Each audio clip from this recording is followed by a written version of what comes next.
Namaskar and a very good morning from BITM, the oldest science museum under the Ministry of Culture, Government of India, a unit of NCSM, Ministry of Culture, Government of India.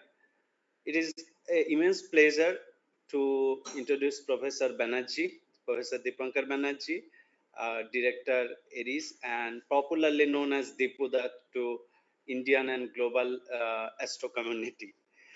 And just I'll take few minutes to introduce him because I can take 1 hour just on his CV.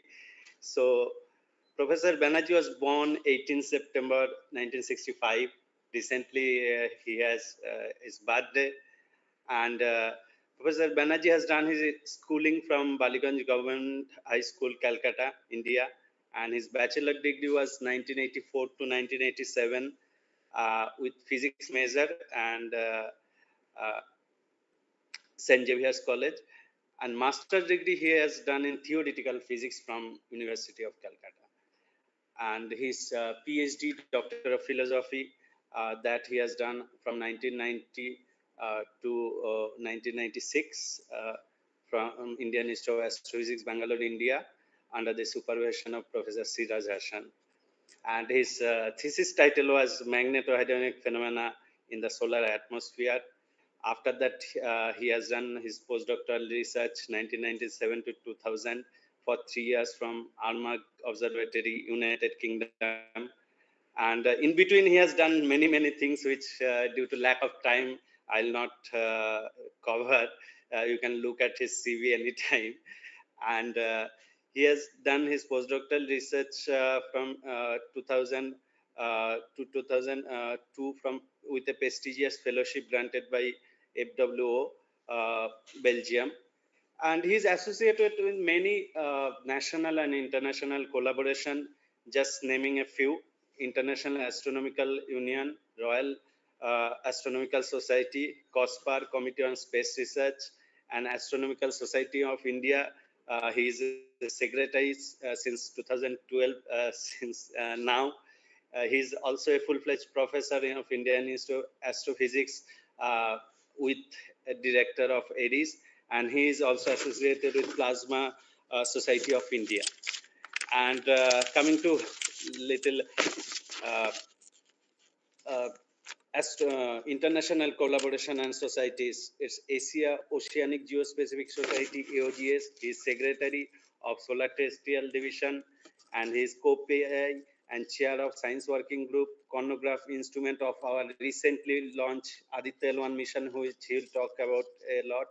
And he is also project coordinator of National Large Solar Telescope, planned in a 2-meter class ground-based telescope at Meerut, Ladakh. And today he is give a popular talk on our nearest star, Sun, and its variability. So from Birla Museum, our Deputy Director, Mr. Nath, is available, Mr. Rajiv Nath. Now he'll give him a welcome note. Over to you, sir.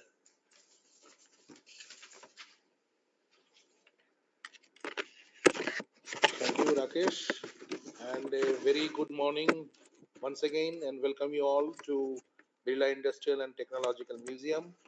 Today, we are delighted to have with us in person Professor Dipankar Banarjee, Director of Arabhatta Research Institute of Observational Sciences, or ARIES, at Nainital.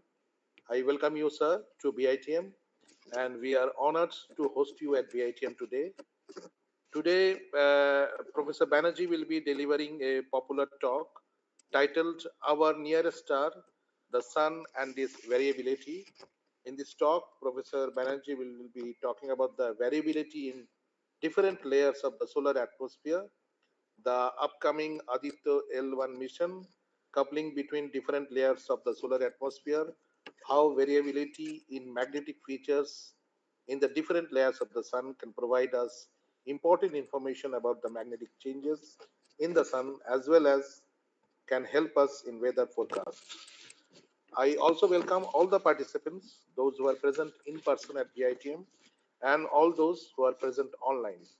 We at BITM are excited to have this wonderful relationship with ARIES, and I'm sure in the coming days we will work closely with ARIES to develop a number of outreach programs. I now request Professor Dipankar Banarjee to start the popular lecture, please.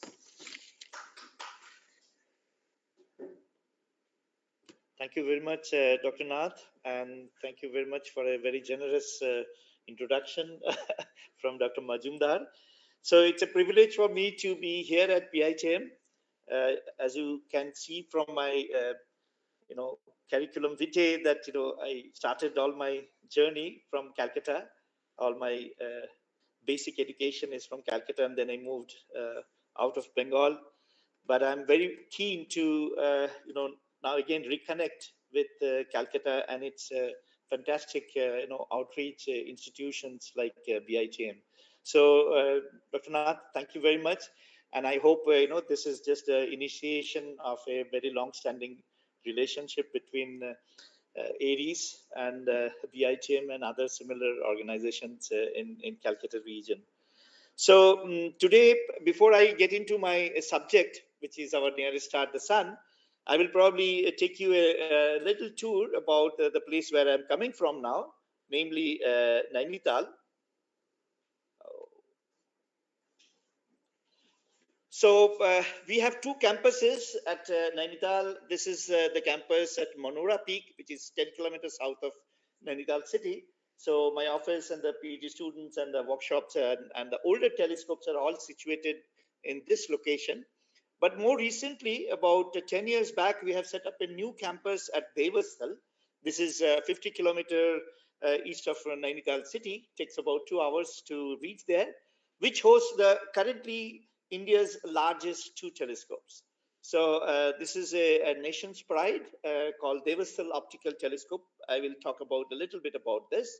So a little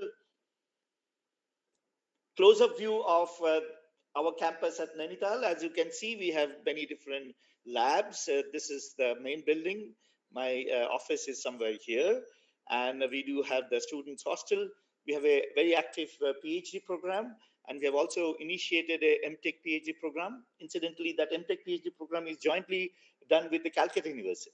So the Calcutta University Optics Department and Arabhatta Research Institute, we have signed an MOU, and we have a very vibrant new program whereby the engineers, after a certain time, they realize they probably want to do a little bit of, basic science and also applications in terms of astronomical instrumentation. So this program is a very new program, and we are looking forward to get more students from different parts, including from Calcutta.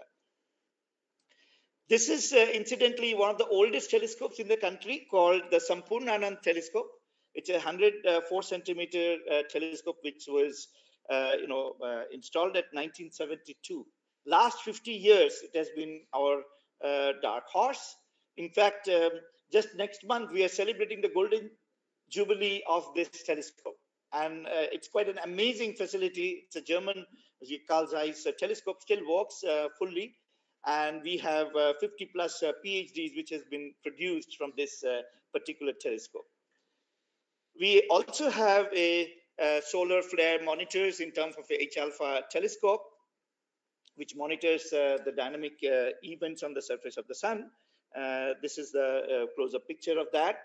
And then I take you to the Devasthal campus. And as you can see here, this is the Devasthal Optical Telescope. This is the largest optical and infrared telescope in the country now. Very recently, we have got the first light from this 4-meter international liquid mirror telescope. This is a unique facility in the globe. Nowhere else in the globe such a telescope exists today for purely astronomical research. Liquid mirror telescope has been built for some other purposes in terms of defense and from the space applications. But today, for purely astronomical research, such a telescope doesn't exist anywhere in the globe. So we are very proud of this facility. We got the first light because of the monsoon. We haven't even started the regular operation. So we are really looking forward to this facility.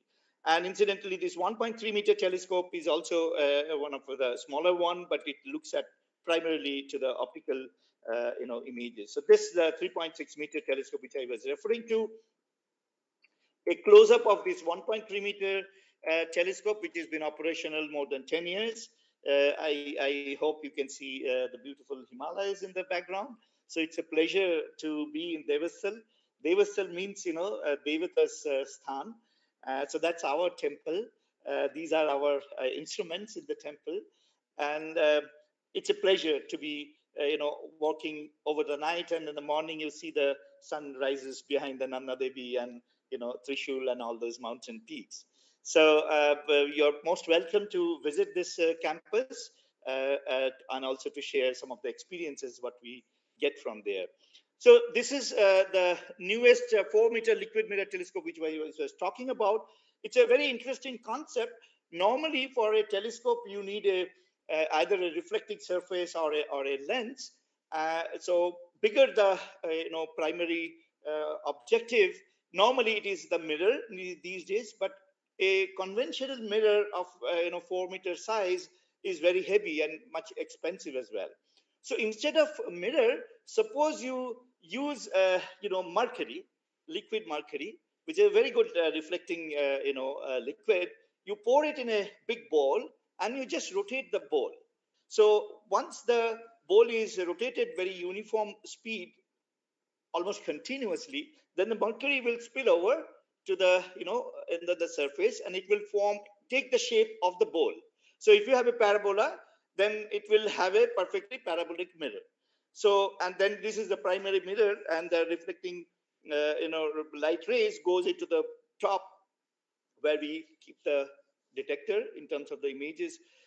There is one disadvantage of these things is that you cannot turn the ball in different directions of the sky. You have to always look at the zenith. So, but the point is, anything goes within this field of view of say few degrees, you will capture that with a very large optical collecting surface. So normally these are used for transient studies, unknown objects which suddenly gets into a burst, for example a gamma ray burst, or even you can identify a new object in the sky or a new satellite or a space debris. So different objects will have their different characteristic properties as they move within the field of view, and studying their behavior you will be able to characterize them. So there is a lot of scope for automation. So it's a perfect example for AI ML applications. So these days, the students are very much interested in artificial intelligence and machine learning techniques to be applied. So these, telescope is going to generate, hundreds of gigabytes of data every night. So obviously, nobody is to look at those data. So automatic, processing and pipelines and all that is a really need of the hour. A lot of engineering students are actually already showing lots of interest, and one of our recent MTech PhD students is taking up a PhD program on this as well. So these are new, in a way you can say inventions which leads to a lot of big data. And today you hear this kind of keywords of big data, big science and so on. So this is a very good example of that. This is our 3.6 meter Devasthal optical telescope, nation's pride, the largest in this part of the globe. This is a mammoth structure, and if you just probably I should have a person standing here. So typically a man height will be something like this. So this is a really big mechanical structure which can look at any part of the sky. You just give the coordinates, and then the telescope will point to that object and will track that object with very high precision as well. So this is the state of the art telescope.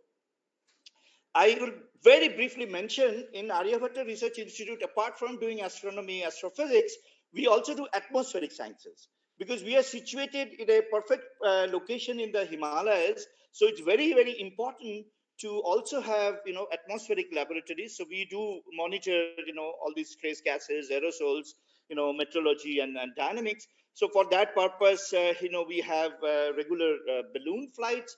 We also have a ST radar. This is the state of the art ST radar in an Himalayan region. In fact, very recently in Calcutta, you're getting a radar getting installed. So we are also working, with the team of people from this Arabhatta, location, and we will be having coordinated campaign for monitoring the stratosphere and troposphere. So this is the low Earth atmospheric modeling, which also monitors not only the pollution but also the cloud formations. These days you hear about cloud bursts and so on. This is a serious problem in the Himalayas, and we are monitoring those objects as well. We also try to participate in public outreach. Our, primarily the local schools and colleges, from Uttarakhand, you do have lots of residential good schools, and they do visit. We, of course, observe it in very specific days, like the National Science Day and so on. We also go around in the different part of the country, and we take our booths to participate in the different exhibitions. Even in Science City, we have participated a few years back, and I'll be happy to come again here. If you organize something here, we'll be sending our team with people here. So I will just particularly pay your attention to this particular picture. We have a very, very young lady of 85 years old, I was told, our latest astronomer. So she was very keen to look at how a telescope works. This was in one of the camp which we went to, Ghaziabad, and then this lady was participating in that. So that's a brief, tour of our institute. So now I will focus on the subject which is called our nearest star, the sun. And what I propose to do is talking about the variability of different time scales in the sun. Sun obviously is there for us, and we often see it rising and setting. Some days it's just because it is cloudy, we don't see the sun so bright, but sun is always bright, and we assume that sun emits the same radiation all the time. But it is not strictly true. Sun has lots of variability. Sun, as a star, as you know, it has nuclear reactions going into the interior, and then it emits a bit of continuous luminosity. But over the years, I will show you today, there are different kinds of variability. There could be variability of the order of seconds to minutes. Also, there are variability in terms of hours, and then months, years, and millennia. So to understand these different scales of variability, you need different physics as well. Because, of course, now we know all the variabilities are because of the presence of the strong presence of magnetic field on the sun. So I will give you a flavor about how do we monitor these magnetic fields on the sun and try to see its variability. So here, this particular movie is showing certain regions on the sun. They are very bright as compared to the other regions. So these regions are called active regions, and then suddenly this active region becomes a little unstable, and then you see this kind of ejecta is coming out. That means whatever material was confined within these regions can explode, and these material will go out into the interplanetary space. Some will fall down, and when it falls down again, it interacts with the lower atmosphere of the sun and can get brightened and heat up and so on, as you see here this example. But these material which is thrown out in the interplanetary space, they will travel all the way and they can reach Earth atmosphere as well. Fortunately, Earth has its own magnetic field, so it protects us. But there are a lot of assets which are there in the space, and I will talk about it, namely the satellites and so on. And if you are planning to make a spacewalk or a journey to some other planet, then those individuals who are traveling, they will be actually experiencing this ejecta which comes out of the sun, which is very, very harmful. There is another element which I have mentioned here, that sun provides an ideal laboratory for plasma physics, atomic physics, particle physics, nuclear physics, and spectroscopy. So as you heard that, I also come from a theoretical physics background. So I always was looking for my laboratory to verify some of the fundamentals of, theoretical understanding. So in the celestial, in our terrestrial environment, normally we cannot set up such laboratory of several hundreds of thousands of kilometers size magnetic bottles and so on.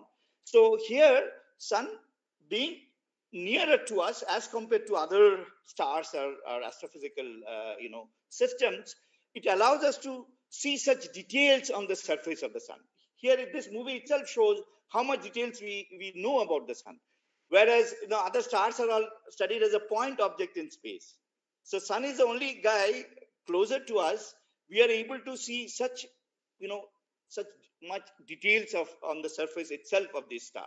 So that way, all the new theories what you have in different branches of physics, you can sort of test it in the case of the solar observation.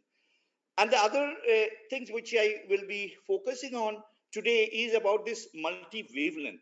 When you look at any object with different wavelengths, so we have these multi-wavelength emissions coming from any distant objects. It emits in X-rays, in ultraviolet, then in visible light, and then the radio, and then so on. So once you are able to see all these different wavelengths, then only you are getting a complete picture of this. So here again, it is a movie of these regions which were bright in the sun, as you saw in the previous image. So these are called active regions. So now we understand, if I take a optical image on the solar surface, I see these dark regions. These are called sunspots. These are known to be very highly concentrated magnetic field regions. And if I go in the atmosphere, say about 2,000 kilometers away, I see these sunspots are connected by this kind of loop kind of structure. So these are magnetic fields which confines the plasma, and these active regions are seen all the way to several thousand kilometers high up in the atmosphere. So this is about 1,500 kilometers, this is about 2,000 plus kilometers, and this is the surface of the sun. So as you see, wherever there is a strong presence of magnetic field, it seems that it is confining a lot of plasma material, and that is responsible for this kind of bright emission. And sometimes these bright regions can become unstable, and then they can release whatever is confined within this. So that's what is called the solar storms. So when the magnetic forces above the sunspots become tangled, they break apart, violent storms can burst from the sun. So this is a movie again from such an active regions. Here you see that this kind of material which was confined, they just ejects out, and all this material is thrown out into the interplanetary space. So this is the main source of our strongest space weather events. So this is a new term we have learned called space weather, weather in space. Like, when we were very young, we used to, say the people, those who want to go for fishing in the sea, they will first thing in the morning, they will hear the weather forecast. Is it safe to go to the sea? Because there could be a storm and their life could be in danger. Today, the satellite companies are actually asking us, is it safe to launch the space vehicle today? Because incidentally, just a month back, SpaceX lost 47 satellites. 47 satellites that they didn't calculate, or they were not aware there is going to be a big solar storm.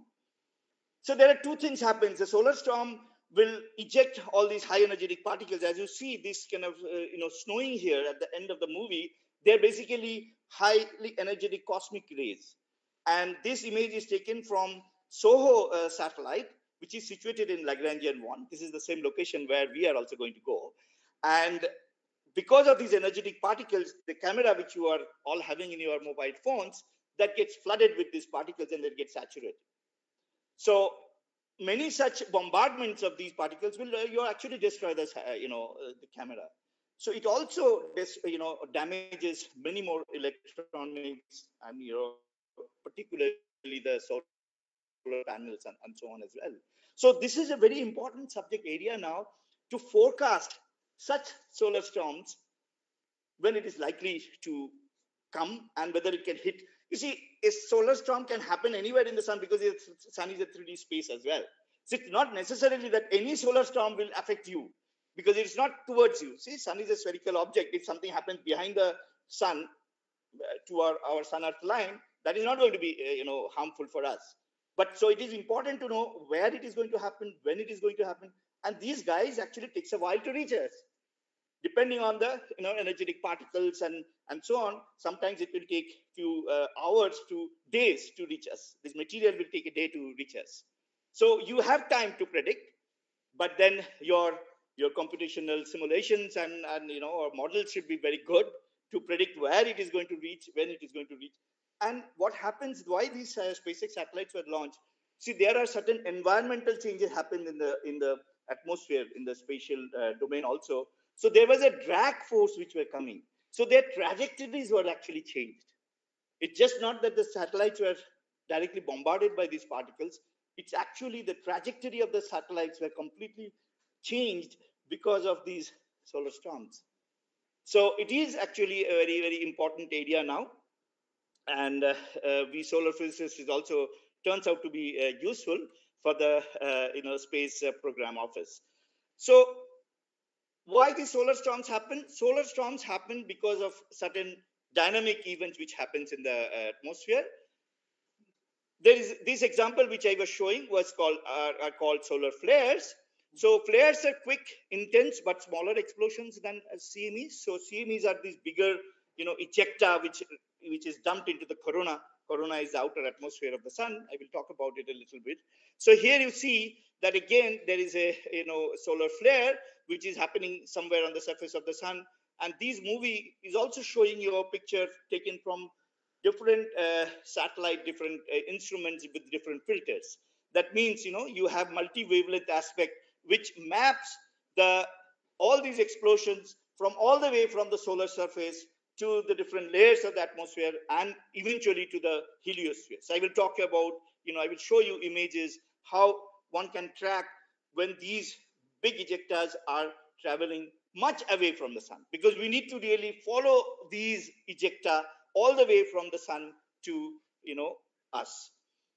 So these solar flares are bright flashes, sometimes followed by bursts of high energy particles that can travel the half of the speed of the light.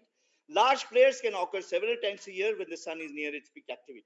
Again, this word means sun is actually magnetically sometimes more active, sometimes it is less active. So I will show how we are monitoring that magnetic activity in the long term variations of that. So that's the long term variability of the sun as well. So as I mentioned already, the snow in the clip of radiation from the storm hitting the spacecraft, giving you this kind of final image, as you can see. And many such events will really destroy your space instruments. Coronal mass ejections are large solar storms that can blast out of cloud of billions of tons of particles at over 2 million kilometers per hour. Smaller ones can occur almost any day. So this is again a larger CME picture which is shown. The clouds reach Earth's orbit in 1 to 3 days, but only a few of them actually hit our orbit. It's not that all of them are coming, as I explained, because it depends on from which location of the sun it is been originating from. So here what you are seeing is again a image from one of the spacecraft which is looking at the about 1,000 kilometer to 1,000 kilometer above the photosphere, which is the visible surface of the sun. And you see that such a huge ejecta has come out, and some material is going back, some is going out. So here is a larger field of view, as you can see here, that this kind of big ejecta is coming out this way. So these are called full disk images of the sun, and then they allow us to find the source region of this ejecta. Now what is shown here, these are called coronagraph images. Now we block the solar disk, and then we try to find the same ejecta as it travels to the longer distance away from the sun. So here you see these images are called coronagraph images. It's very similar to total solar eclipse, mimicking. When the moon completely blocks the solar disk, we have solar eclipse. And during the total solar eclipse, we could see the outer atmosphere of the sun, which is called the corona. So here, so these artificially, we block the solar disk by this instrument called coronagraph, and we follow this ejecta all the way. And this size of the block solar image allows you to go farther and farther away from the sun as well. So here again, this is another example, of this space weather event. And as you will see here, that this is not a very, very pleasant scenario, that such when sun is so violent and such big ejecta is coming, if a satellite is going through this region, it's not a very pleasant scenario altogether. So this is the area we call it space weather. But now in modern day, what we are trying to do is we're trying to do something like this. So it is actually now showing you examples of these tracking these CMEs all the way. This is near sun environment. So these full disk images I've made it into slides. So these two are coronagraph images. So I have two coronagraph images here, and these are called heliospheric images. So all the way from the sun to earth, we are tracking this ejecta. And this is not possible to do from one single vantage point or one single satellite also. So these are actually superposition of several instruments on stereo spacecraft. So these are twin spacecraft from NASA, which is looking at from two vantage point. So they're not looking at sun earth line, they're looking from two different locations, because then they want to do also stereoscopy. You see, always the stereoscopy is necessary to get a complete 3D picture, because anything coming towards you, if it is you are seeing only in the plane of the sky, you cannot really estimate the velocity at which it is approaching you, because you are only completely severely hampered by the projection effect. Whereas if you have two vantage points and look at the same object, you can do reconstruction and get a much better estimate about how this object is coming towards you. So this is what is done by the stereo spacecraft. And then, as I mentioned, that fortunately, Earth, if I assume the Earth has a bar magnet in its center, but that gets completely modified because of these energetic particles and material which is coming from the sun continuously. So apart from these solar storms, sun also emits something called a solar wind, which is a outer expansion and expulsions of material all the way, and that modifies these our Earth's magnetic field. And Earth's magnetic field takes a shape something like this. And the people who work with Earth's atmospheric models and all that, for them this is very important to know how this solar wind, at what speed, whether solar wind is continuous and a sort of uniform thing all the time, or it also changes with time. Incidentally, what we now know, solar wind also is a variable things, and it's not a uniform speed with which the solar wind is coming or emanating. So we need to understand the sources of the solar wind and how it propagates to the heliosphere and it interacts with us and so on. So there are lots of branches of physics, geophysics gets involved. So this is also a very interesting aspect. Today science cannot be done in isolation. See, specializations are there, but it is very important to interact with engineers. It is important to interact with physicists from all different branches. I mean, I'm even not talking about biology here, but suppose tomorrow ISRO is planning for a Ganganayan mission. Some humans will be flying into space. What are the impacts or what are the effects of their human body to all these particles which are coming? So there are actually people, this is called astrobiology. So there are people who are working with that. So I think this is also a very, very important area in today's science, how well you can interact with all branches of sciences and technology, engineering, computational domain. I mean, we are so much dependent on computational resources, special algorithms. Everything is with artificial intelligence these days, and we have to incorporate those sophisticated tools for handling our data as well. So that's mostly about the active region we were talking about. But this is a little advertisement to show that there is another element. Sun is not actually quiet anywhere. So-called, traditionally, these active regions where there is strong presence of magnetic field, only they were studied in such greater detail. But now we understand that even the so-called quiet regions, which were not very dynamic as compared to the active regions, are not quite really. So here is the example of a, again, multi-wavelength observation of the sun. This is a data combined with Big Bear Solar Observatory of USA and the Solar Dynamic Observatory from NASA. The other important element is unless you combine data from ground-based facilities and space-based facilities, you are actually not getting the full coupling of the different layers of the atmosphere. So here, this is an example that we are following certain movements of the small scale magnetic field at the surface of the sun. So the blue and the red ones are two different polarities because magnetic field always comes in pairs.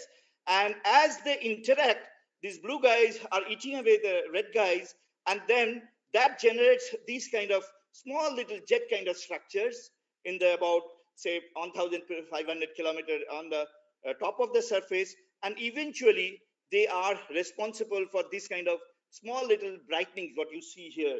This is called the coronal heating, that the corona is much hotter than the lower atmosphere of the sun. This is again a unique other problem which I didn't get into detail. But the other interesting aspect which I wanted to highlight here, how global is today the science is.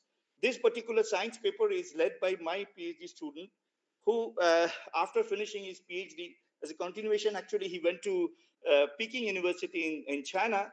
Hui Tian was just returning from Harvard. He's a very, very bright young scientist.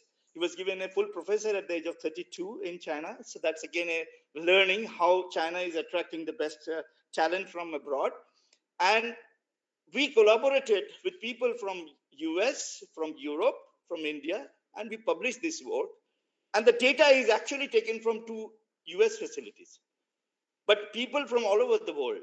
This is again why I emphasize this. Today's science is global and the data is open. This is also a very, very important element, how to get the effective utilization of your scientific output. You need to make the data public. So I'm a big advocate of open data policy. So I show this example to also mention how productive it becomes, and that's how people from all over the world can participate in high level research. And as you can see, that resulted in a high impact publications as well. Now I will talk about briefly about our sun in its outer atmosphere, namely the corona. Here I'm showing you total solar eclipse images taken from 2006, 2008, 2009, 2010. Incidentally, the coronavirus was named after seeing these eclipse images.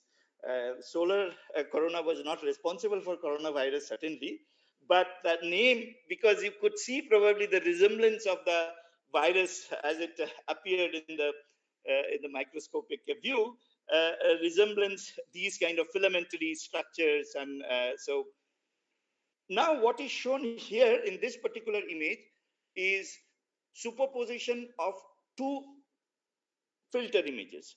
So one filter is called a red filter and the filter is called the green filter. This is very similar to when you remember in the parties and all that, we used to have two different colored glasses, and we put both the glasses, put it one against another, we see different things. So here also it is showing that there are different structures in the sun and they represent different temperature plasma, and they're always not superposing. So that means the plasma is very much multi-thermal. So you do have different structures with different temperatures, different structural dimensions also. So that means their dynamics will be also very different. It need not be that one particular loop. So these are all coronal structures which is completely dictated by the structure of the magnetic field.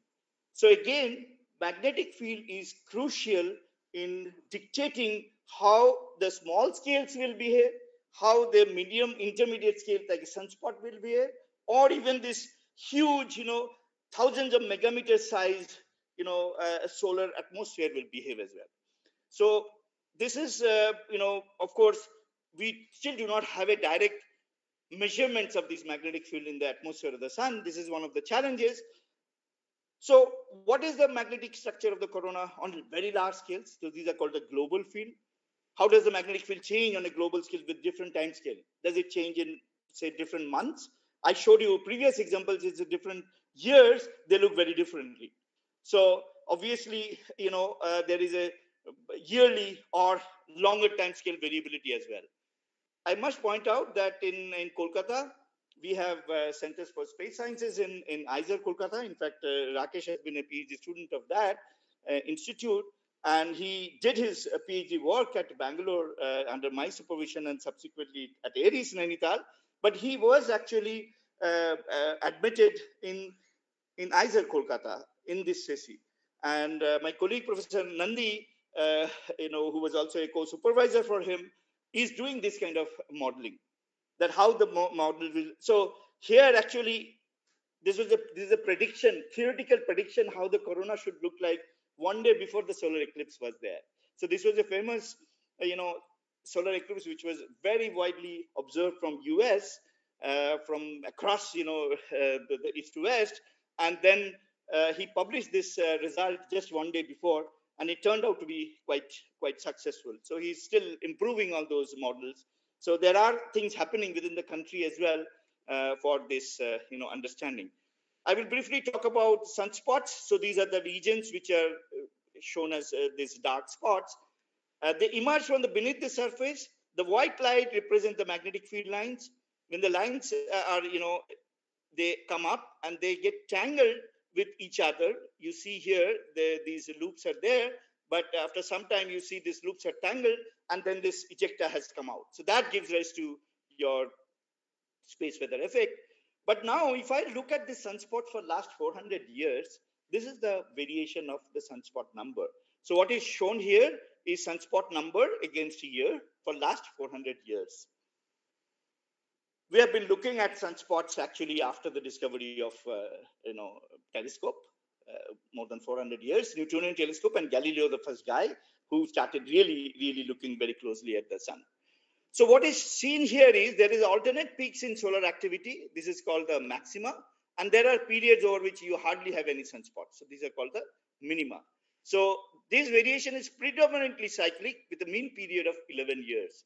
But of course, you see that there are certain amplitudes or certain cycles of 11 years have many more sunspots, and there are certain times when there are only very few sunspots. Even for last 100 years, which has been observed very now in detail. This was actually first observed by Samuel Swabe only for this period. These two vertical lines shows the period of Swabe's observation, and you see the ingenuity of an individual. He only had typically 2 cycles, and then say, oh, sun varies, so this is called solar cycle. So often it has been turned in his in his name as Swabe cycle as well. Also, one thing you probably will notice that between 1650 to 1700 there were hardly any sunspot which is recorded. So this is still a mystery in our understanding about the sunspot generation and its variability of 11 years. This is called Maunder minima because Maunder was the discoverer, and there were severe effects of that in Earth's climate. The Volga River was frozen for 40 years. It was extremely cold in Europe. Several tens of thousands of people died of extreme cold. And I don't think in today, modern day, we can afford this. So this is still, a open question. We do have certain understanding what went wrong, but we don't know why it went like that. So we have some theoretical understanding on that. And if it is going to happen again or not, this is also not fully understood. We have certain, clarity on that. So to understand all these, I would just again like to advertise for this, particular archive. See, it is important to look at the older data also if you want to understand such long-term variability. For this, in Kodaikanal, we have been observing the sun from 1904, more than 100 years. This is quite unique. Of course, Kodaikanal Observatory was under the British, management, and there were famous discoveries from Kodaikanal Observatory. And today, Kodaikanal Observatory archive is considered to be one of the best in the globe. Of course, Kodaikanal Observatory later on was taken over by Indian Meteorological Society and subsequently by Department of Science and Technology, which is Indian Institute of Astrophysics today. And we have digitized all these 100 years of data. This is a classic example of data from 1st January 1958. If you go to archive, you will find one image in white light, which looks at the photosphere, the visible surface. Then we have an image in calcium K, which is formed around, say, 1100 kilometers. And then you have H alpha image, which is about 1500 kilometers. So you have a multi-wavelength observational data for last 100 years. So this is a unique archive, and I often like to advertise for this. All this data is available for this entire period, and there are lots of work which our own students are doing. Globally, people are doing it. And this is current, the best understanding of the solar cycle or sunspot cycle data output from my PhD student. I will not go into the full details, but again, this is a classic example. Sudeep has now used data from 17 observatories across the globe and made a compiled, sunspot area time series here. So this is again a huge international collaborations are involved. This is, as you can see here, led by my PhD student, but there are people, and so now I have a rule that it goes into alphabetical or the age-wise order. So me being the senior, I come at the last. But these are international collaborations which are worth mentioning. Now I will spend last 5 minutes probably on our next mission called Aditya L1. This is going to be a really path-breaking, and I hope will be changing the entire scenario of the solar physics in India. This is a multi-institutional project where different payloads. There are 7 payloads. These are 7 different instruments being built at different parts of India. But this is a complete make in India and made in India project, because all the components are purely of Indian origin. Of course, we do buy chips and components from the global market, but the instruments are built in Indian laboratories. It is on our Indian satellite. Everything is 100% Indian that way. So I think this is going to, like after the Mangalan mission, ISRO has been very adventurous, and we are going to a location called Lagrangian 1. So this is the path of this. This is almost 1.5 million kilometers away from us, and it needs, a few circles, and slowly we increase our ellipticity, and then eventually reach there in 109 days. Once you are at L1, Lagrangian 1 point, you have a slightly better stability situation, because typically, the force between the satellite and the Earth balances the force between the sun and the satellite. So once you are there, you can stay there for many, many years without spending too much of fuel and so on. Incidentally, there are 2 only, space companies who are able to reach L1. That's only ESA and NASA. So I think for ISRO also, this is going to be a big, big, challenge to reach Lagrangian 1 by a complete, Indian mission. It has 7 payloads. I will not go into full details of these, individual payloads, because that demands a complete separate lecture. And I do give, Aditya lectures a number of locations, and it's available online as well. I'd be happy to talk about it. But the main highlight is it is again a multi-wavelength observatory. It has instruments like coronagraph in optical and infrared. It has a near UV full disk imager made by Ayuka. So this visible emission line coronagraph is being built at Indian Astrophysics Laboratory at Hosakote. Then there are 2 X-ray spectrometers. So this is going to look at the total energy flux in the X-ray wavelengths being built at different ISRO centers and physical research laboratory, which is also under ISRO. Then we have 2 particle detectors and 1 magnetometer. So the particle detectors, since you are at Lagrangian 1 point, anything comes from the sun has to travel through this satellite before it reaches us. So that's the advantage of doing the space weather, kind of research, that all these highly energetic particles, electron, protons, and higher ionizations, and so on, they will be in situ measured at Lagrangian point through these, particle detectors. So it's a combination of, as I said, the multi-wavelength remote sensing instruments and in situ instruments. And it also has a magnetometer. As you have seen, that these magnetic huge clouds, which are coming in the form of solar storms, they have to also pass through the satellite. And before they reach us, we'll be able to probe the magnetic properties of these magnetic storms as well. So that's the idea behind this. Of course, there are major science objective which is predefined, but as we go and as science should progress, we can answer many unsolved problems with very, very highly sophisticated new instruments on Aditya L1. So we are all, the solar community is very much, eager this satellite to go up in space. Hopefully, we hear that we are ready to launch sometime early next year. And for that preparation, we are also, set up a support cell at ARIES. So this is a joint effort of ISRO and ARIES, and I'm happy to announce that we have started conducting regular workshops and so on. So the last workshop of 10 days was for this period, June to 6 July.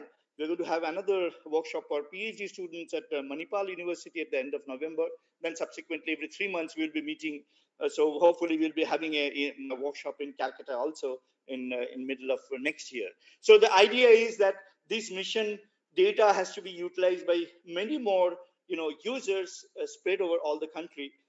The people who have built the instruments, of course, they are familiar with the instrument and they are familiar with some of the data products as well, but not people at large. So since this is a purely Indian mission, it is very, very important that we build the user community.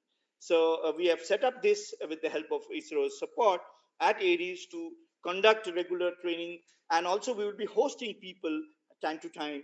We'll show them how the Aditya data is to be analyzed and what all different sciences can be done. If you want to observe with Aditya's mission, then you have to request for some science observing proposal. So how to write the proposal, how to submit the proposal, all these training will be provided from this support cell at ARIES. So I am, very much looking forward to this. This is my, student gang. It's called Dipu's gang now, and I see these bright young faces, and I'm very much looking forward to this, younger guys to take it forward.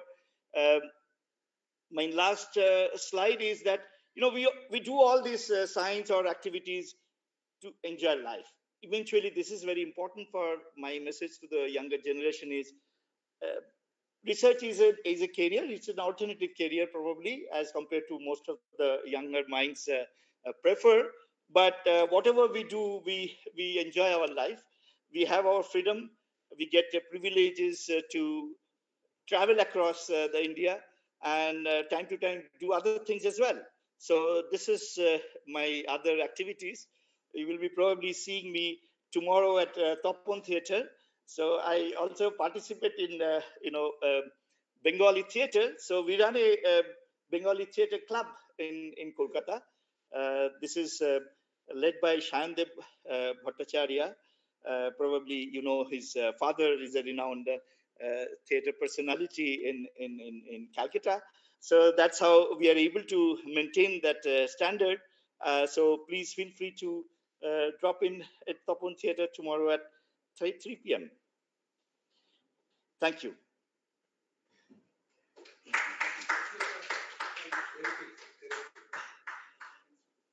So please feel free to ask questions. So whatever way you like, you can take the questions first from the people in person here, or otherwise, subsequently you can propose to take the questions from the chat box, I guess, from the online participants.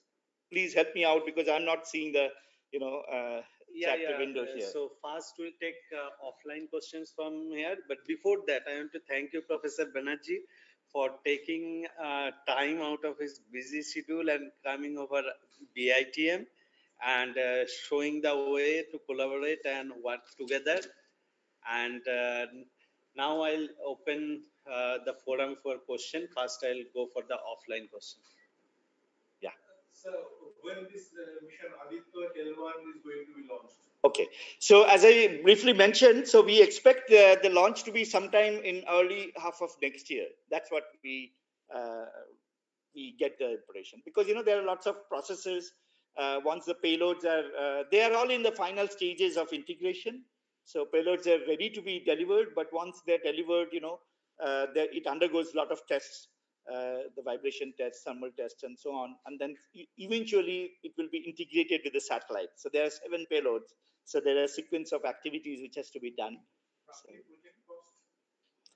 yeah, so this is something probably, the ISRO is better equipped to see this, because in Indian missions, the project cost doesn't always include all the different components in terms of, and individual institutions also, contribute to some extent. But I would say ballpoint about 400 crores. How confident are you? Because the Chandrayaan mission, it is a very sad incident. We all waited for that moment, but accidentally it didn't took place. Well, so here the question is about how confident we are, and also it was mentioned about the Chandrayaan mission. So I must point out, see, Chandrayaan also had many payloads. So it is indeed true that the lander was not a success, but it had other instruments. So that way they all still working perfectly. And Chandrayaan mission, its own challenges, and probably I could also point out that there are many missions which ISRO is now launching, which is for the first time we are getting success. And even in the Western world, that has not been the case. There are many missions from the Western world. They've never been successful from the day one or the first attempt itself. So that way, I think ISRO has to be commended. And if there are many instruments, one instrument and its full functionality and all that is sometimes unfortunate. There were some there's no question of failure. That's a problem. You see, you learn things after you do it for the first time. So that way, now again, Chandrayaan 3 is planned, and there is a lander and rover. I guess you are aware of that. So in terms of Aditya mission, going to Lagrangian 1 point, I think ISRO is fairly confident with the success of, as I said, Mangalan. In terms of different payloads, it has to be all tested. We do ground tests mimicking those conditions, right? Exposures to such environment are tested in the laboratory. The instruments are having always, some failure tests and so on. So we are hopeful that we will be, successful. But having said that, if few percentage of, instruments do not function in full potential, that's part of the game. James Webb Space Telescope is placed in another Lagrangian point. So now ISRO and ARIES is also attempting L1 point. So it's a very daring attempt. Again. Yes. So James Webb is at L2. So it's just not reaching L2. There were other huge challenges in James Webb, and this infrared, detector, and the way. I mean, the team themselves are amazed or surprised that everything worked. There are so many checks and balances they had, but still they were always doubtful that something may not work. But it did work, so it's a great success. Absolutely no question on that. ISRO is ready to venture to other Lagrangian points as well. There have been discussions in the past, actually, but I will not really comment on the current status, because first let us go to L1, show the globe that we can do it, and then we will think about other Lagrangian points. There are 5 Lagrangian points, and we already explored possibilities of going to L5. So but these are future. But we are adventurous, and ISRO is. We are very fortunate to be in India in the right time when ISRO, supports us in this way.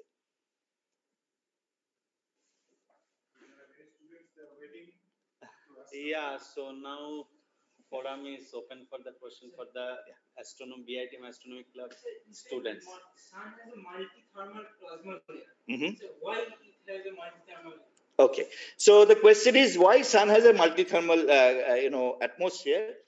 So what we understand normally in a sort of Earth's atmosphere, when you go to higher up in the atmosphere, temperature drops, density also drops, and the temperature also drops. So multi-thermal is okay. Like in the Himalayas, it's very cold, right, as compared to Kolkata, right? But in the Sun, it is other way around. as we go higher up in the atmosphere, it is much hotter. So that is a thing which we cannot explain by normal thermodynamics. So obviously there are non-thermal processes which are responsible for heating the upper atmosphere. So what I showed you some examples of these, these explosions, these jets which are, emanating at the lower atmosphere because of this magnetic cancellation. So there is a process called magnetic reconnection, which leads to, because of the opposite magnetic polarities being forced to come closer, and then the magnetic energy converts into heat and all that. So as it goes up, it heats up different layers. So that's how it creates a multi-layer. So that's one theory. There is also a theory which says that, there are lots of waves which are getting generated in the solar lower atmosphere as well. Like, we just create, we clap, then we create a sound wave. In the atmosphere or in the solar surface, there are lots of such, dynamic things happening. There is actually a lot of convections which happens on the surface. I did not talk about it. Because of all these motions, it generates different types of waves. So in this kind of an environment, I just mentioned about sound waves, but when you have a magnetic environment, then you have lots of magnetic waves also. So you generate these magnetic waves, and they carry this energy from all the way from the lower atmosphere to the higher atmosphere, and then dump the energy. So that is responsible for heating. So as it travels, it dumps energy at different places and so on. So that's the source of different temperature in different atmospheric heights. Also, temperature increases after some layers of exosphere or magnetosphere. There is also the temperature increases. Yeah, so that's again, but generally what I was referring to is that normal thermodynamic processes will not be able to explain that temperature increase from 6,000 degree to million Kelvin. So I did not mention the numbers here. So this is really, really orders of magnitude, increase in temperature that needs additional heating. We call it AC heating and AC heating. Okay.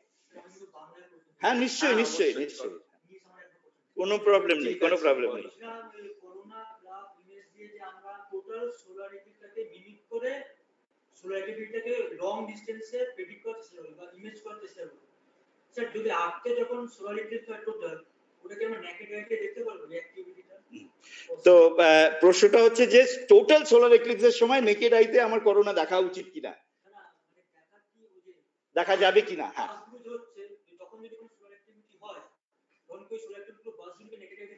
হ্যাঁ ওকে তো এটা খুবই ভালো প্রশ্ন প্রশ্নটা হচ্ছে যে যখন টোটাল সোলার এক্লিপস হয় তখন আমরা করোনাটা দেখতে পাই করোনা থেকে যে এমিশনটা আসে সেটা actually 10 to the power -6 times brighter than the photospheric light so খুবই মানে এমিশনটা খুব কম আসে হ্যাঁ এখন তুমি আর থাকেও প্রায় 8 মিনিটের মতো ফলে চোখ সইতে সইতে এই করোনার ইমেজটা দেখতে দেখতে আমাদের সময় লাগে এখন this is something called any detector has a dynamic range তার মানে ডাইনামিক রেঞ্জ মানে কি আমি খুব কয়েকটা ফোটনও দেখতে পারবো আবার লাখো লাখো ফোটন দেখতে পারবো কিনা আমাদের চোখের ডাইনামিক রেঞ্জ যথেষ্ট ভালো অ্যাকচুয়ালি ক্যামেরা থেকে আজকাল এই মানে মোবাইল ফোনের dynamic range is not bad সেই জন্য এই মোবাইল ফোন তুমি অন্ধকারেও ছবি তুলতে পারছো হ্যাঁ কিন্তু সাধারণ চোখ একটু সময় নেয় একটু অ্যাডাপ্ট করতে এই ডাইনামিক রেঞ্জটাকে ভালো করার জন্য ফলে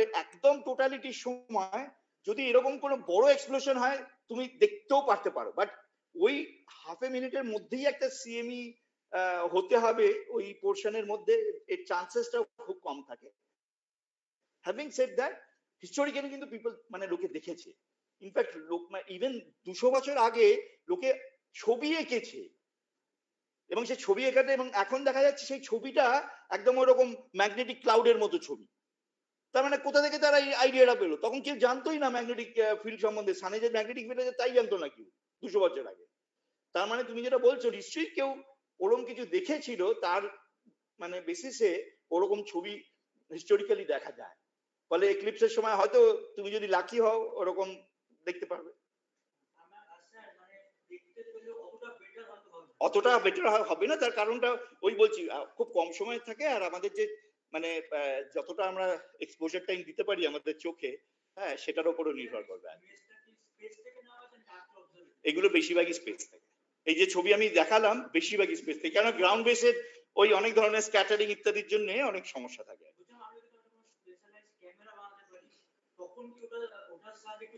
হ্যাঁ নিশ্চয়ই, এক্লিপসের সময় আমরা এরকম এক্সপেরিমেন্টকারী করি। আমি তো এক্লিপসের সময় চায়না গিয়েছি, সাউথ আমেরিকা গিয়েছি, ওইরকম যন্ত্র বানিয়ে। মানে ফরচুনেটলি আর আনফরচুনেটলি সিএমই দেখতে পাইনি, কিন্তু ওরকম মাল্টি থার্মাল করোনাল স্ট্রাকচার সবই দেখেছি। সোলার যে উইন্ডটা রয়েছে সেখান থেকে বাঁচানোর জন্য ওরা ওই 5টা লেয়ারের একটা স্ক্রিনের মতন ব্যবস্থা করেছিল, যেগুলো এক একটা কিনা টেনিস কোর্টের মতন নাকি বড়। যখন লঞ্চ হচ্ছিল তখন এগুলো জানানো হয়েছিল। তো আমাদের যে মিশন আদিত্য এল1 যখন লঞ্চ হবে, তো আপনারাও কি এরকম কিছু স্পেশাল শিল্ড বানাচ্ছেন? না, আদিত্য এল1 এর জন্য দরকার হবে না। তার কারণটা হচ্ছে আমাদের distance from the sun is still 99% distance away. মানে if I say 100 unit from distance from earth to sun, আমরা অনলি 1% ডিস্টেন্স ট্রাভেল করছি। সো আমরা স্টিল লং ডিস্টেন্স অ্যাওয়ে। আপনি প্রশ্নটা করেছেন বলে আমি উল্লেখ করছি, Parker solar probe is a NASA mission which is still there, that is going very close to the sun. So তার জন্য এরকম স্পেশালাইজড শিল্ড তৈরি করা হয়েছে, এবং তারা ডাইরেক্টলি সূর্যের দিকে দিচ্ছেও না। তারা ওই হিলিওস্ফেরিক ইমেজের অন্য ইমেজার রেখেছে, যেটা কিনা সূর্য থেকে যদি কিছু বেরিয়ে আসে তাহলে আমি সেইটাকে দেখবো, সূর্যের দিকে তাকাতে পারছি না। তো সোলার পার্কার সোলার প্রোবে ওই ধরনের স্পেশালাইজড শিল্ড তৈরি করা হয়েছে। হ্যাঁ, পার্কার প্রোবে যখন প্রশ্নটা করলেন, ওখানে নিশ্চয়ই অনেক হাই সফিস্টিকেটেড ইনস্ট্রুমেন্ট আছে, পার্টিকেলস অ্যাটাক করবে, সহ্য করতে পারে। স্যার ওইগুলো নরমাল স্যাটেলাইট ইউজ কেন হয় না, যাতে স্যাটেলাইট আমরা বাঁচাতে পারি? স্পেসএক্স এ আপনি বললেন স্যাটেলাইট অনেক নষ্ট। খুবই ভালো প্রশ্ন। সবই মূল্যের ব্যাপার আর কি। এই এক একটা যন্ত্র, মানে যেটা একটা গ্রাউন্ড বেস, টিপিক্যালি একটা গ্রাউন্ড বেসড যে তুমি টেলিস্কোপটা যা বানাতে লাগে, স্পেসের যে কোনো এক্সপেরিমেন্ট তার থেকে 10 গুণ এক্সপেন্সিভ। মানে তুমি একটা আইসি চিপও যদি কেনো, সেটা গ্রাউন্ডের জন্য যদি যা কিনছো, সেটা ওরা 100টা নিয়ে ল্যাবরেটরিতে এক্সপেরিমেন্ট করে, 90টা ফেলে দেয়, 10টা খালি সিলেক্টেড হয়। সেজন্য যে কোনো গ্রাউন্ড বেস স্পেস বেসড এক্সপেরিমেন্টের জন্য এত বেশি এক্সপেন্সিভ। তারপরেও ব্যাপার হচ্ছে যে এই পার্কার সোলার প্রোবের জন্য যা করা হয়েছিল, এটা নতুন মেটেরিয়াল সায়েন্স অল টুগেদার। তার তুমি ইয়ের কথা ভাবতেই পারবে না আর কি, মানে ও জিনিস আগে কখনো করাই হয়নি। ফলে তার জন্য specialise development, specialise material science research have happened, দিয়ে তার দাম অনেক অনেক বেশি আর কি। হ্যাঁ, আচ্ছা, স্পেশাল মানে এই যে আপনি বলছেন যে দামটা বেশি হবে, তার জন্য কি টেম্পারেচার কোনো একটা, আমরা নরমালি যে ইলেকট্রনিক্স এক্সপেরিমেন্ট এগুলো করি, সেটা তো নরমাল যে টেম্পারেচার ছিল তার লিমিট আছে, তারপরে ওখানে টেম্পারেচারটা কি লিমিটটা অনেকটা বেশি? হ্যাঁ, সেটাও একটা ব্যাপার। খালি টেম্পারেচার নয়, রেডিয়েশন আছে, এই যে অত হাইলি এনার্জেটিক পার্টিকেলস ইত্যাদি আসছে। তারপরেও আরেকটা ব্যাপার আছে, ভাইব্রেশন। এই যে যখন আমাদের আর্থের অ্যাটমসফিয়ার ছেড়ে যখন বাইরের দিকে যায়, ওটা প্রচুর ঝাঁকুনির ইয়েতে হয়। আপনার এই নর্মাল এই যন্ত্র যদি ওখানে যান, বাইরে গিয়ে আর কাজই করবে না। ফলে তার মানে হচ্ছে যে every little component has to be tested under all sorts of adverse condition. সেজন্য মানে অনেক বেশি পরিমাণ জিনিস নিয়ে শুরু করে সেগুলোকে আগেই ডিসকার্ড করা হয়। আপনার গ্রাউন্ডে কি হলো, একটা আইসি খারাপ হলো, আপনি চেঞ্জ করে দিলেন, এটা তো তার সেই পসিবিলিটি নেই না। মানে হাবল স্পেস টেলিস্কোপে লোকে গিয়ে রিপেয়ার করেছিল, সেটা তো একটা এগেন মানে ইতিহাস হয়েছিল তার জন্য আর কি। সেটা তো ইয়ে করা যায় না আর কি, প্ল্যান করা যায় না। হ্যাঁ, তুমি প্রশ্ন করছিলে। হ্যাঁ বলো।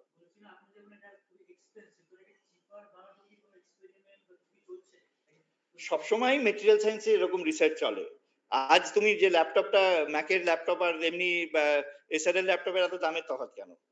ম্যাক নিজে বলে যে আমি যে চিপটা ইউজ করি সেটার হার্ডওয়্যার ইজ মোর এক্সপেন্সিভ। ফলে সস্তা করার জন্য তো প্রত্যেকটা আইটেমেরই কন্টিনিউয়াস মেটেরিয়াল সায়েন্সের ইলেকট্রনিক্স ওয়ার্ল্ডে রিসার্চ চলে যায়। ইনফ্যাক্ট আজকে আমরা এই মিশন করতে পারছি বিকজ অফ টেকনোলজিক্যাল অ্যাডভান্সমেন্ট। আমরা ভাবতেই পারি না আর কি। আর যে ক্যামেরা আমি লঞ্চ করছি আর আগের যে ক্যামেরা ছিল, আকাশ পাতাল তফাৎ। তার কেপেবিলিটি বলো, তার সস্তাও অ্যাকচুয়ালি আগের থেকে অনেক সস্তা হয়েছে। মানে তুমি আগে, মানে আমার বলবো 30 বছর আগে একটা ফ্রিজ কিনতে গেলে যা দাম লাগতো এখনো প্রায় তাই লাগে আর কি। কিন্তু ইনফ্লেশন তো আর মানে কোনো ইয়েতেই নেই, সেটা অবভিয়াসলি টেকনোলজিক্যাল অ্যাডভান্সমেন্ট হয়েছে, তার জন্য সস্তাও হয়েছে।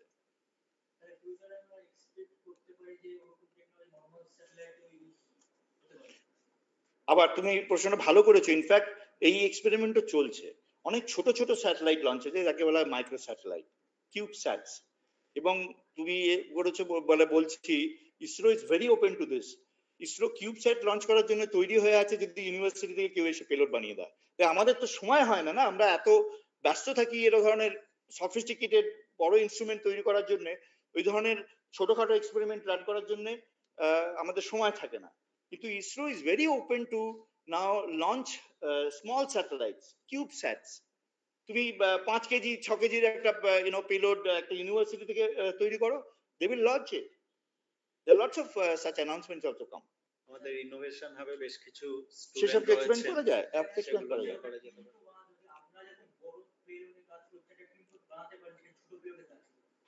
এগুলো এটা খুবই ভালো প্রশ্ন।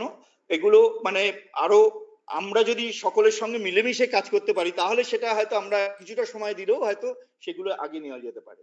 ফলে এটা খুবই মানে ভালো প্রশ্ন করেছে, এবং সেটার ইনিশিয়েটিভই হবে এই ধরনের ইন্টারাকশন সেশন থেকে, এই ধরনের ট্রেনিং ওয়ার্কশপ থেকে। আমরা যে আদিত্য সাপোর্ট সেলের কথা বলছি, সেখানেও আমরা আশা করব যে বিভিন্ন ভারতবর্ষের বিভিন্ন জায়গা থেকে নতুন নতুন ছেলে তারা উদ্বুদ্ধ হবে এই ধরনের কাজ করতে, এবং তখন আলাদা আলাদাভাবে প্ল্যান করা যেতে পারে। তারা জানতে পারবে যে ধরনের এক্সপেরিমেন্ট কারা করছে, সেই ইউনিভার্সিটির সঙ্গে তুমি যুক্ত হতে পারো। তোমরাও একটা টিম বানাতে পারো অ্যাস্ট্রোনমিক club. Maybe the innovation hubs. Absolutely, Exactly. absolutely, absolutely, That could get a new dimension. absolutely, yeah. So the innovation hubs are sort of conceptualized for different aspects, and it could be computational domain, it could be instrument building, it could be science data utilization. Lots of innovative ideas all these bright younger minds have, much better than us. So Today I'll show you innovation hub. okay, I'm looking forward to that. Jodu Babu, you have some question. Apnar question. Other question. So are there questions online from? No, Not okay, yet. okay. So yeah. বলো। বলো। বলছিলাম sir, আগেকার সময় theoretical লাইনে প্রচুর loss বা হচ্ছে Discovery হয়েছে, এখন সেটা এতটা হচ্ছে না। যত বিজ্ঞান এগিয়ে যাবে, তত তো অনেক কিছু অজানাগুলো সেগুলো জানা হয়ে যাবে। এখন নতুন কিছু করাটা আরো বেশি ডিফিকাল্ট হয়ে যায়। It's actually important element, particularly ফিজিক্সে এরকম ব্রেকথ্রু কেন হচ্ছে না? আমরা ইউনিফিকেশন থিওরির জন্য অনেকদিন ধরে ওয়েট করছিলাম। Still there are certain blockages যেখানে সেটা হয়নি। I think things get harder and harder to really have discovery element. তখন যেটা হয়, it's a smaller addition to what you know. কিন্তু ব্রেক থ্রু করার মতো জিনিস খুব বেশি হয়তো পড়ে নেই। টু বি অনেস্ট, অ্যাস্ট্রোফিজিক্সে স্টিল আছে, কারণ আমরা অনেক কিছুই এখনো অনেক ডিস্টেন্সে দেখতে পাইনি, রাইট? সেই জন্য astrophysics to some extent, the development of the science particular ফিল্ডে কত বছরের পুরনো তার ইতিহাসের উপর নির্ভর করে, রাইট? ডাবল হেলিক্স তো বেশি দিন হয়নি, 100 বছরের বেশি হয়নি। সেই ক্ষেত্রে ফিজিক্সের কথা তুমি তুলনা করছো বলে, ফিজিক্সের লোকে গবেষণা করছে কয়েকশো বছর ধরে, আর ফেমাস ডিসকভারিজ হয়ে গেছে last part of early last century itself, right? 1900 থেকে 1910-15-তে মানে ব্রেক থ্রু মানে প্রতিদিনই একটা নতুন ব্রেক থ্রু হচ্ছে প্রায়, রাইট? ফলে ফিজিক্স বোধহয় আমরা একটু বেশি স্যাচুরেট করে গেছি, আমার সেটা নিজের ধারণা। তা তো বটেই, তা তো বটেই।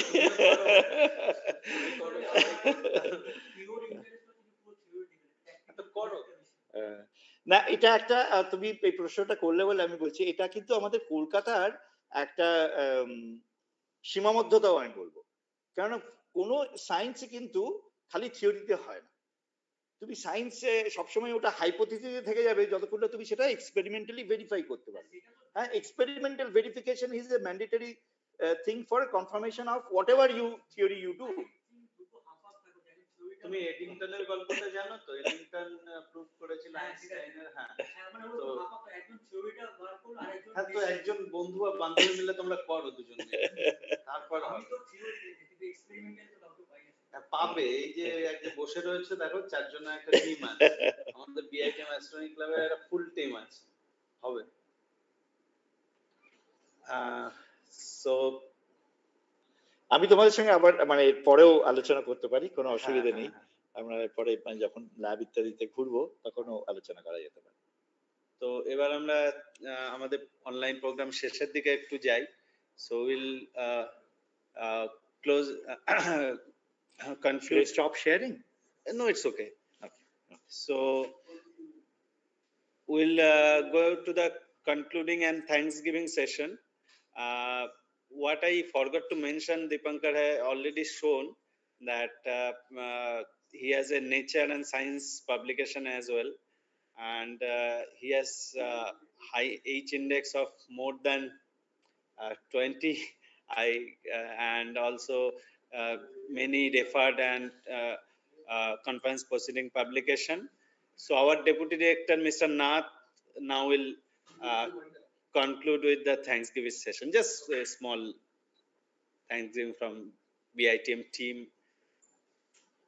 and Mr. Nath. Many thanks to Professor Dipankar Banarjee. It was a wonderful session, and I think there was much more we could have heard from him, but certainly time was a constraint. But I take this opportunity to from BITM to hear from him again in near future, and also I wish that BITM will be working with ARIES and Professor Banarjee in the field, in our innovation hub, and also some upcoming outreach programs. Thank you, Professor Banarjee, and thank you so much from BITM. So for today, good night and bye bye to online visitors. There might be global visitor as well. So bye bye, see you again, namaste.